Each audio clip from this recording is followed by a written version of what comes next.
خانہ کعبہ کے بارے میں چند ایسی باتیں جو شاید آپ پہلے سے نہ جانتے ہوں۔ خانہ کعبہ کے بارے میں سوال کیا جاتا ہے کہ خانہ کعبہ کے اندر مختلف تصاویر میں نظر آنے والے جو برتن لٹک رہے ہیں، آخر یہ برتن کس کے ہیں اور ان کی تاریخ کیا ہے؟ ان کی تاریخ نہ صرف انتہائی دلچسپ ہے بلکہ بہت سارے لوگوں کو ان کے بارے میں معلوم نہیں ہے۔ اس کے ساتھ ساتھ خانہ کعبہ کے حوالے سے بہت سارے ایسے حقائق ہیں جو لوگ نہیں جانتے۔ اس دنیا میں کوئی ایسی جگہ نہیں ہے جو خانہ کعبہ کی طرح مقدس اور مرکزی حیثیت رکھتی ہو۔ یہ مقام سعودی عرب میں وادی حجاز میں واقع ہے۔ روزانہ ہزاروں افراد 24 گھنٹے خانہ کعبہ کا طواف کرتے ہیں۔ خانہ کعبہ کی مقدس تصاویر لاکھوں گھروں کی زینت بھی ہیں۔ آج آپ کو بتائیں گے کہ تاریخ کے آئینے میں اس جگہ کو کیا خاص مقام حاصل ہے اور اس کے ساتھ ساتھ ایسے حقائق جن سے آپ لوگ واقف نہیں ہیں۔ تو آئیے اب چلتے ہیں اپنی آج کی ویڈیو کی جانب۔ خانہ کعبہ جس طرح سے آج ہمیں نظر آتا ہے یہ ہمیشہ ایسا نہیں تھا۔ حضرت ابراہیم علیہ السلام اور حضرت اسماعیل علیہ السلام کے دور میں خانہ کعبہ کو تعمیر کیا گیا تھا۔ وقت کے ساتھ ساتھ پیش آنے والی قدرتی آفات اور حادثات کی وجہ سے اس کو دوبارہ تعمیر کرنے کی ضرورت پڑتی رہی ہے اور مختلف اوقات میں مختلف ادوار میں اس کو تعمیر کیا جاتا رہا ہے۔ خانہ کعبہ کی دوبارہ تعمیر کا ایک بڑا حصہ نبی اکرم صلی اللہ علیہ وآلہ وسلم کی زندگی میں نبوت ان کو ملنے سے پہلے ہی مکمل ہو چکا تھا۔ اس وقت رسول اللہ صلی اللہ علیہ وآلہ وسلم نے عرب کے قبیلوں کو ایک خون ریز جنگ سے بچایا تھا اور حجر اسود کو خانہ کعبہ کے اندر اس کی دیوار میں نصب کرنے کا فیصلہ رسول اکرم صلی اللہ علیہ وآلہ وسلم نے کیا تھا۔ خانہ کعبہ کی آخری مرتبہ تزئین و آرائش 1996 میں ہوئی تھی۔ خانہ کعبہ کی بنیاد کو مضبوط کر کے اس کی چھت کو نئے سرے پر ڈالا گیا تھا۔ یہ اب تک کی آخری بڑی تعمیر ہے جو کہ خانہ کعبہ کی گئی ہے۔ دوستو آپ کو معلوم ہونا چاہیے کہ خانہ کعبہ کے 2 دروازے اور 1 کھڑکی ہوا کرتے تھے۔ دوبارہ تعمیر کیے جانے سے قبل خانہ کعبہ کا 1 دروازہ اندر داخل ہونے کے لیے اور 1 دروازہ باہر جانے کے لیے استعمال ہوتا تھا۔ ایک زمانے تک خانہ کعبہ میں 1 کھڑکی بھی ہوا کرتی تھی۔ خانہ کعبہ کی جو شکل آج موجود ہے اس میں صرف دروازے ہیں، کھڑکی نہیں، بلکہ خانہ کعبہ کے دوسرے دروازے کو بھی بند کر دیا گیا ہے۔ خانہ کعبہ کے مختلف ادوار میں مختلف رنگ بھی ہوا کرتے تھے۔ ہم لوگوں نے تو خانہ کعبہ کو ہمیشہ سے کالے رنگ ہی میں دیکھا ہے، کالے رنگ کے غلاف میں لپٹا ہوا دیکھا ہے اور ہم کسی اور رنگ کا تصور بھی نہیں کر سکتے۔ یہ روایت عباسیہ سلطنت کے دور سے چلی آ رہی ہے، لیکن اس سے پہلے خانہ کعبہ مختلف رنگ کے غلاف سے ڈھکا رہتا تھا اور رنگوں میں ہرا، لال اور سفید رنگ بھی شامل ہیں۔ خانہ کعبہ کی چابیاں ایک خاندان کی تحویل میں ہیں۔ فتح مکہ کے وقت نبی اکرم صلی اللہ علیہ وآلہ وسلم کو خانہ کعبہ کی چابیاں دی گئی تھی، لیکن بجائے اس کے کہ آپ صلی اللہ علیہ وآلہ وسلم یہ چابیاں اپنے پاس رکھتے، آپ نے یہ چابیاں بنی شائبہ خاندان کے عثمان بن طلحہ کو واپس کر دیں۔ اس وقت سے آج تک وہ ان چابیوں کے رکھوالی ہیں اور نبی کریم صلی اللہ علیہ وآلہ وسلم کے نادر الفاظ کی روشنی میں یہ چابیاں ہمیشہ انہی کے پاس محفوظ رہیں گی۔ اے طلحہ، یہ چابیاں روز قیامت تک تیری تحویل میں رہیں گی، سوائے اس کے کہ زور زبردستی تجھ سے غیر اخلاقی طریقے سے چھین لی جائیں۔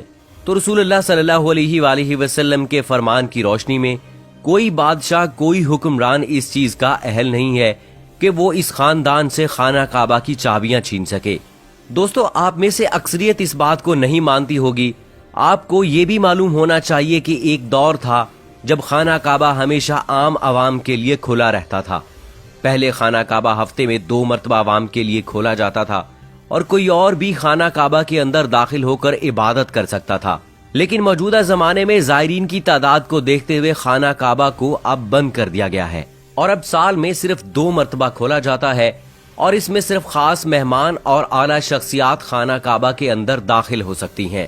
دوستو آپ کو معلوم ہونا چاہیے کہ خانہ کعبہ کی تزئین و آرائش کروانے والے حکمرانوں کے نام کی تختی بھی خانہ کعبہ کے اندر موجود ہے۔ کئی سال تک بہت لوگ اندازہ لگاتے رہے کہ خانہ کعبہ اندر سے کیسا نظر آتا ہے۔ دوسری اور تیسری معلومات کے مطابق وہ لوگ خوش نصیب ہیں جن کو خانہ کعبہ کے اندر داخل ہونے کی سعادت حاصل ہوئی ہے، اور ایک خوش نصیب وہ ہے جس کو تصویر بنانے کا موقع ملا اور لاکھوں لوگوں نے وہ تصویر انٹرنیٹ پر آن لائن دیکھی۔ خانہ کعبہ کے اندر کا حصہ سنگ مرمر اور ہرے رنگ کے کپڑوں سے ڈھکا ہوا ہے۔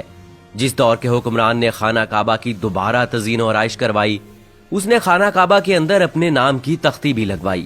اور پھر اس سوال کی جانب جس کو بہت بار پوچھا جاتا ہے اور بہت لوگ اس بارے میں مختلف اندازے لگاتے ہیں. ہمیں اندازے نہیں لگانے چاہیے بلکہ درست معلومات یہ ہے کہ خانہ کعبہ کے اندر موجود جو برتن ہیں، جو سونے اور چاندی کے برتن آپ کو لٹکتے ہوئے دکھائی دیتے ہیں، وہ بادشاہوں نے خانہ کعبہ کے اندر رکھوائے تھے تاکہ اس کی خوبصورتی میں اضافہ کیا جا سکے. آپ جانتے ہیں کہ سلطنتوں کے دور میں برتن ہر محل کے اندر رکھے جاتے تھے. تزئین و آرائش کے لیے ان کو وہاں پر رکھا جاتا تھا، تو اس لیے جن بادشاہوں نے ان برتنوں کو خانہ کعبہ کے اندر رکھا، اس کے بعد کے بادشاہوں نے مناسب نہیں سمجھا کہ ان برتنوں کو وہاں سے نکالا جائے، اور اس لیے وہ برتن آج بھی خانہ کعبہ کے اندر موجود ہیں. دوستو، ایک اور بات بہت اہم یہ ہے کہ خانہ کعبہ کی تعداد 2 ہے، 1 نہیں.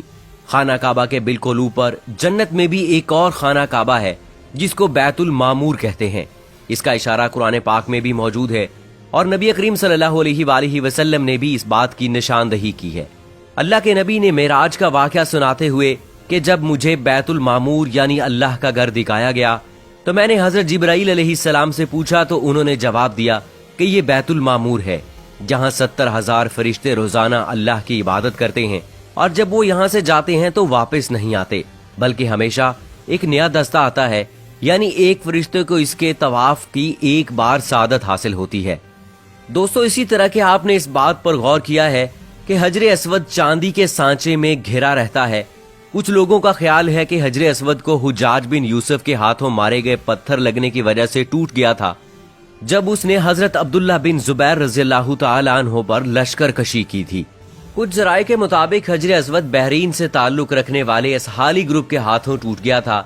ان لوگوں کا یہ خیال تھا کہ حج مبارک ایک توہین پرستی کا عمل ہے، اور اپنی بات کو ثابت کرنے کے لیے ان لوگوں نے 10,000 حجاج کو مار کر ان کی باقیات کو آب زمزم کے کنویں میں پھینک دیا تھا.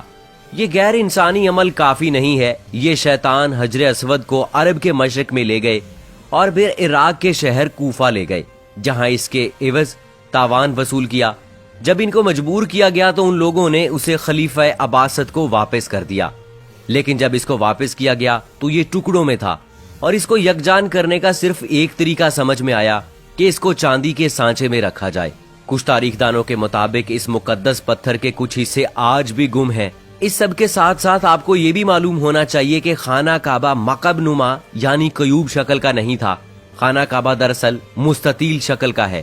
خانہ کعبہ کبھی بھی مکعب کی شکل میں نہیں تھا. اس کے اصل زاویے کے مطابق ایک یہ کہ آدھا گول حصہ ہے جس کو حجر اسماعیل کہا جاتا ہے. نبی کریم صلی اللہ علیہ وآلہ وسلم کو نبوت ملنے سے پہلے جب خانہ کعبہ کی دوبارہ تعمیر ہوئی تب قریش نے اس کی بات کی حامی بھری تھی کہ وہ حلال کمائی سے ہی اس کی تعمیر مکمل کریں گے. اس کا مطلب یہ ہے کہ جوئے، لوٹ مار، جسم فروشی اور سود جیسے حرام کاموں سے کمائے ہوئے پیسوں سے خانہ کعبہ کی تعمیر نہیں کی جائے گی.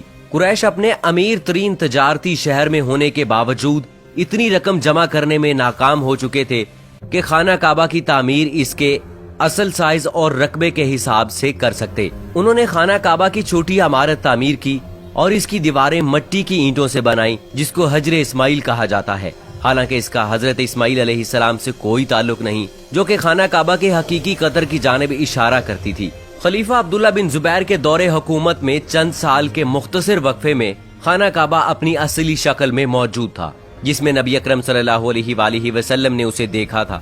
حتیم کا حصہ خانہ کعبہ میں شامل نہیں ہے، اور خانہ کعبہ کا دروازہ اس سے اونچا کیوں ہے؟ اس جواب میں حدیث شریف کے اندر موجود ہے. حضرت عائشہ صدیقہ رضی اللہ تعالی عنہا فرماتی ہیں کہ میں نے رسول اللہ صلی اللہ علیہ وآلہ وسلم سے حتیم کے بارے میں جب سوال کیا تو آپ نے فرمایا جی ہاں، یہ بیت اللہ کا ہی حصہ ہے. حضرت عائشہ بیان کرتی ہیں کہ میں نے پوچھا پھر اسے بیت اللہ میں شامل کیوں نہیں کیا گیا؟ تو نبی کریم صلی اللہ علیہ وآلہ وسلم نے جواب دیا کہ تیری قوم کے پاس خرچے کے لیے رقم کم پڑ گئی تھی. میں نے دریافت کیا کہ بیت اللہ کا دروازہ اونچا کیوں ہے؟ تو نبی اکرم صلی اللہ علیہ وآلہ وسلم نے جواب دیا کہ تیری قوم نے اسے اونچا اس لیے رکھا تاکہ وہ جسے چاہے بیت اللہ میں داخل کرے اور جسے چاہے داخل نہ ہونے دے. اور اگر تیری قوم نئی مسلمان نہ ہوتی اور ان کے دل اس بات کو تسلیم سے انکار نہ کرتے تو میں اسے یعنی حتیم کو بیت اللہ میں شامل کر دیتا اور بیت اللہ کا دروازہ زمین کے برابر کر دیتا. تو دوستو خانہ کعبہ سے متعلق رسول اللہ صلی اللہ علیہ وآلہ وسلم کی اس حدیث مبارکہ سے بھی ہمیں انتہائی اہم معلومات ملتی ہیں۔ یہ ویڈیو علمی خزانوں سے بھرپور اس لیے تھی کہ اس میں خانہ کعبہ کے متعلق ایسے حقائق آپ کے سامنے پیش کیے گئے جو کہ اکثریت نہیں جانتی ہے۔ سو دوستو یہ تھی ہماری آج کی ویڈیو۔ آپ سے گزارش ہے کہ اگر آپ نے ابھی تک ہمارا چینل #سبسکرائب نہیں کیا تو ابھی سبسکرائب کریں اور ساتھ میں بیل آئیکن کو ضرور دبائیں تاکہ مستقبل میں اپلوڈ ہونے والی معلوماتی اور اسلامی ویڈیوز کا نوٹیفیکیشن آپ کو بر وقت مل سکے۔ کمنٹ باکس میں اپنی رائے کا اظہار ضرور کیجیے گا۔ مجھے اجازت دیجیے۔